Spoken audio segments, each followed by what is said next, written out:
আমাদের রাউন্ড ওয়ানে সরকার গঠনের সম্ভাবনা বেশি, বিএনপির ক্ষেত্রে বলেছিল 29.3। রাউন্ড টুতে সেটা বেড়ে দাঁড়িয়েছে 40। তো বিএনপির ক্ষেত্রে নারী পুরুষের মধ্যে বেশ পার্থক্য আছে। আওয়ামী লীগের ক্ষেত্রে নারীরা বেশি ভোট দিয়েছেন দেখা যাচ্ছে ওভারঅল বিন্যাসের ক্ষেত্রে যদি দেখা যায়, এবং এনসিপির ক্ষেত্রেও নারীরা বেশি ভোট দিয়েছেন এনসিপিকে। আচ্ছা, ভোটারদের মতে কোন দল সরকার গঠনের জন্য সবচাইতে সম্ভাবনা রাখে? আমি বলেছি 3 স্তরে প্রশ্ন করেছি।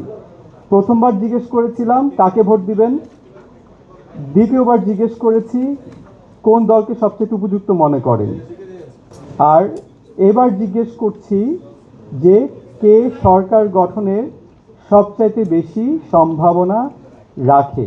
ওদের স্বপ্ন পূরণে পাশে থাকতে পেরে আমরা গর্বিত। আমাদের রাউন্ড ওয়ানে সরকার গঠনের সম্ভাবনা বেশি, বিএনপির ক্ষেত্রে বলেছিল 29.3।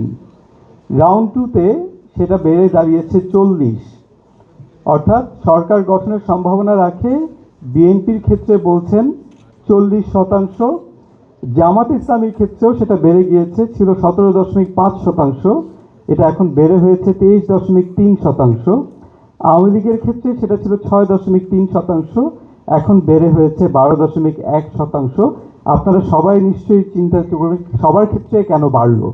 এটা কারণটা হচ্ছে এই অংশটা, বলতে চাই না মার্চে ছিল অনেক, সেটা এখন কমে গিয়েছে।